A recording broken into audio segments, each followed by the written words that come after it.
Hi everyone, welcome to Apologue, the platform helping you challenge mediocrity one story at a time.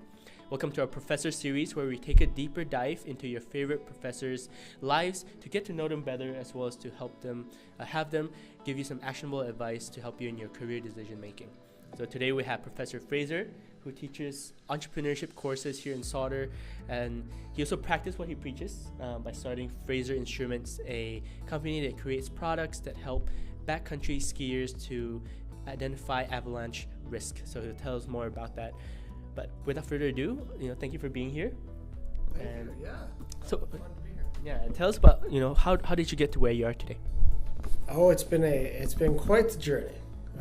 It's been a lot. I guess I started off. I did my undergrad here at UBC. I did a Bachelor of Computer Science.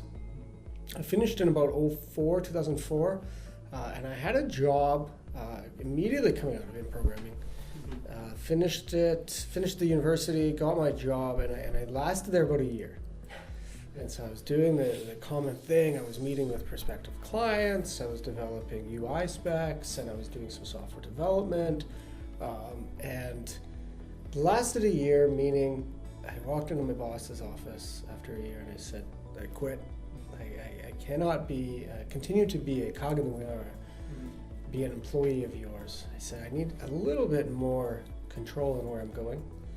So I said, I'll work for you for double the price as a contractor. He wasn't too happy. We kind of parted ways for about a month. I continued to do a little bit of work for him. Then after about a month, he came back and he said, okay, you've got a deal. And at that point, I was traveling around the world and doing these contracts. And I was in Australia, I was in Brazil, just having a great time doing it. I lived in different parts of British Columbia. And I hit a point where I was like, okay, I want to kind of take this to the next level. Instead of just searching for these little contracts at a time, what can I do to propel my career? And so I decided to do an MBA. Came back here to the university, did an MBA and graduated 2015. So not too long ago, about 4 years ago, I finished the program. And I really got along well with the teaching faculty, and started to work on my own product, my own concept for an avalanche product in the class, in the MBA class.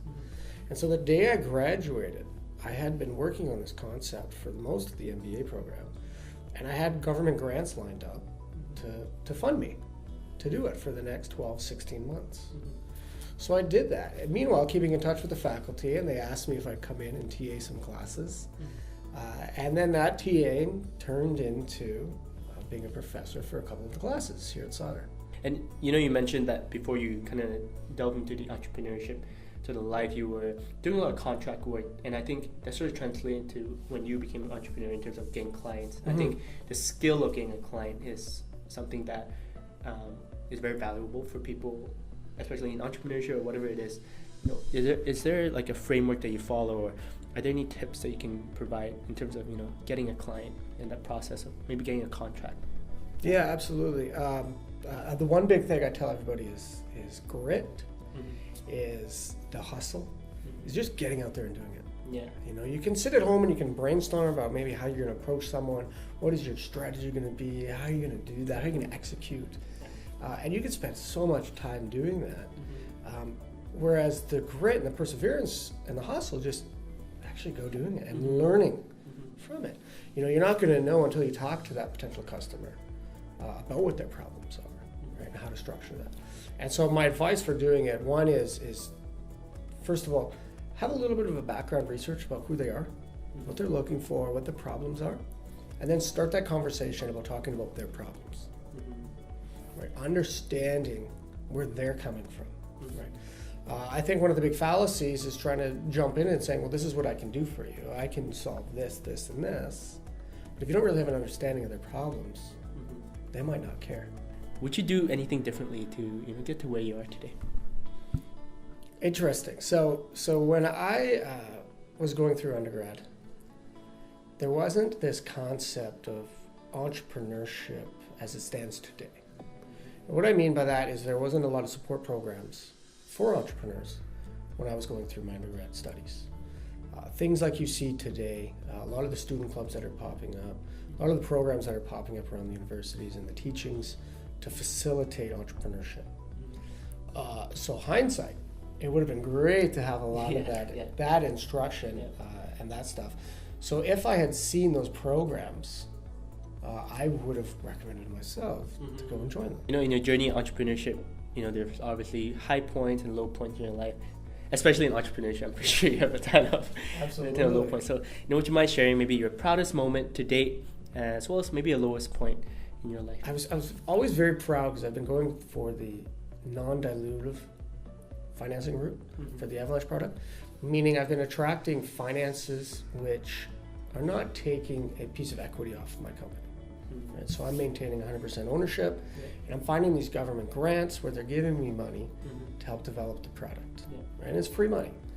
And it's always a highlight when you get the final success on those government grants. You're doing so much work, you're applying for them, you're meeting with them, you're filling out all the paperwork, you're trying to prove to them why they need to make that investment into your company. And that can take hundreds of hours for each grant. But finally, when you get the decision that comes down and says, okay, Fraser, you've been approved, you say yes. That's always a highlight. Some of the low points have been around when I've been trying to go for non-dilutive financing, some of this government financing that I wasn't properly suited for. And so each financing program usually has the requirements and the mandate, what they're trying to do. And some of them, I just kind of say, that's okay. Maybe I don't meet all that criteria, but I'm going to go for it anyways. And you'll put in 100 hours of work, and then you'll get rejected, right? And that's always a low point because you're thinking, I could have done so much more of my time, with my time, than filling out this paperwork. Here you see your friends working 9 to 5 jobs. They've got the evenings off. They're out, maybe at a restaurant, going hiking, and here you are back at home, filling out this paperwork. And so to get rejected and say, what a waste of time, is definitely some low points. So we've come to a segment where, we take a deeper dive into a day in the life of an entrepreneur as well as a professor. It usually starts with a very busy inbox. A lot of emails, a bunch of cold call emails, in the sense where it's just been people messaging me saying, hey, I thought you might be interested in this. Can I link up with you on LinkedIn, or trying to sell me something for my business? And it's just quickly deleting all of those, getting to the root of what I need to do. But typically a day in the life is waking up, answering any sort of urgent things that I need to get done, whether it was customer issues. So I do have a number of my products out there in the field that people are using. And sometimes the customer's coming back saying, hey, the buttons aren't working, or why are the batteries dying so quick? Different things. So it's just kind of putting out those fires, assisting them, communicating back with the government funding, say, okay, where are we at? When is the check coming in? Making sure all the boxes are checked for them. And then back to the professor side, it's trying to reach out to students, answer their questions that maybe they have. Also look at the classes that I'm about to teach. So, okay, what classes are coming up this week? Am I well prepared for them? Make sure that the content's all set up, and then making sure that students are doing the assignments, hopefully. Usually they get them done right before the deadline, but for those students that want to meet and talk about them earlier, then I carve out a little bit of time to assist them. I'm just curious of how you balance your time as an entrepreneur. I know at times it can be very busy. You don't have a set, 40-hour week, right? How do you balance your time, and how do you know when to maybe take a step back or have time for yourself? And if you're involved in your entrepreneurial activities and you truly believe in it, it won't feel like work. Right? It'll feel like your hobby. It'll feel like what you really enjoy doing, and you will not mind putting in those extra time. To you, that'll be the same thing as going out and visiting friends on the weekend, right? Will be having some time to work on your entrepreneurial activities and work on the venture. And what would you say, with any career, whether it's being an entrepreneur or being a professor, what would you say is the best part as well as the worst part? Best part of being a professor is seeing the students really really learn from what you're teaching, and at the end of the class, having them say, "Oh my gosh, this really changed the way that I think about being an entrepreneur. This really changes the way that I want to solve problems and think about ventures to work on." To me, that's huge. I say, okay, good. That was the outcome of the class. It could be frustrating to see a student that's just not putting in the effort. And you kind of know that. You're like, Yeah. We talked about this in class, I knew you understood it, but now that you've made it deliverable, just not seeing it. Mm-hmm. So that's frustrating to see that. I think a lot of people, especially my age and in my generation, we want to start our own business. We want to escape the 9 to 5. We want to work for ourselves. And then, there are two viewpoints to it. One being that, hey, you should get a job first and then start your business, or just jump right into it. So what's your view on that? And is there any advice for people who want to maybe delve straight into entrepreneurship and are kind of scared to do so? Absolutely. I see a lot of different ways of doing it, right? And so it's hard to say what is the best way. I've seen people succeed in one manner, and I've seen people succeed in a different manner. I've also seen people fail in both of those.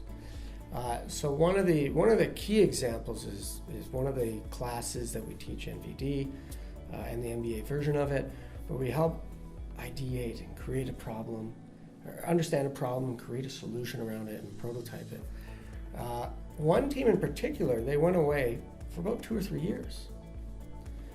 And so everyone on the team went and got jobs. They worked at big companies, they worked in consulting. Meanwhile, they tinkered away on the problem and they tinkered away on the solution for 2 or 3 years, to a point where they thought, okay, I think we're here now. I think we have enough of a prototype that solves this problem. We can go out and raise money, build a company around this. So that was one example where they succeeded. They did a fine job doing that. Now I've seen other people who want to do that, but get so caught up in the career, get caught up in life, get caught up in paying off student debts, where that just doesn't work for them. Yeah. They either had to go into it full or not at all. Yeah. Right? And then I see some people, when they jump feet first or head first into entrepreneurship, the problem they're focusing on is not compelling enough. And so they've jumped right into it and they've tried to raise money right away because they need to pay off student debt. Yeah. And they need to pay rent and food and all those things. But they've done it prematurely. And they haven't stepped back to say, okay, am I solving a compelling enough problem that investors want to give me money for? And so I've seen where that fails, but I've also seen where that works, because that team has found a compelling enough problem. Before we close, I'm just going to open the floor. Any general advice for students like us who might feel lost in terms of identifying your career choice, in terms of entrepreneurship, whatever it is? Any general advice? Think about what gets you excited. What wakes you up in the morning? Why do you get out of bed? And when you're reflecting at the end of the day, and you say to yourself, okay, why was I in a positive mood today? What did it for me that just made me so excited?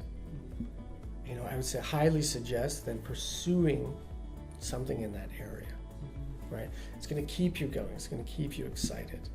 And then I also suggest meeting with people, going out for coffees, explore the opportunities there. And so as a student, it's a phenomenal opportunity just to reach out to professors, reach out to industry, reach out to contacts and say, hey, I'm interested in pursuing something down this path. Can I meet you for a 15-minute coffee? Can we talk about it? And you'll be amazed at sort of what doors open in that avenue. Well, thank you so much for your time. Yeah. Once again, Apologue is a platform that helps you challenge mediocrity one story at a time, to help you dream bigger and to better identify your career goals through conversations like this. So thank you for watching this segment. My name is James. Thank you once again, Professor Fraser, and I'll see you in the next one. Thanks, James.